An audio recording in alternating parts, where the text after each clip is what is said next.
রমজানের ঈদের জন্য নতুন জামা, নতুন শাড়ি, নতুন গহনা, নতুন জুতা, নতুন শার্ট, নতুন প্যান্ট, নতুন থ্রি পিস, এগুলো কিনবার কোনো প্রয়োজনীয়তা ইসলামের মধ্যে কোথাও নেই। ফরজও না, ওয়াজিবও না, সুন্নতও না, নফলও না, মুস্তাহাবও না, কিচ্ছু না, ঘোড়ার ডিমও না। বিশ্বাস করেন বাবা, কিছুই নাই।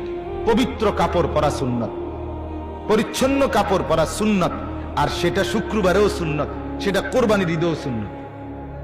কথা বোঝেন নাই? আমি অনেক সময় বলি, এক ঈদ জায়গা কাপড় সফরের ঈদ, আরেক ঈদ গরু ছাগলের ঈদ। তোর ঈদ কোনটা? মুসলমান, তোর এই ঈদ কোনটা? বোঝেন নাই? যে বছরে রোজার ঈদ মানে কি? কাপড় সফরের ঈদ। আর কোরবানির ঈদ মানে কি? গরু ছাগলের ঈদ। তোর ঈদ কই? কিরে মুসলমান, তোর ঈদ কই?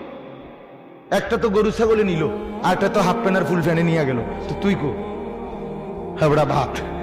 ঠিকই কইছেন, হেবড়া ভাত। আল্লাহ আমাদেরকে মাফ করে দেন।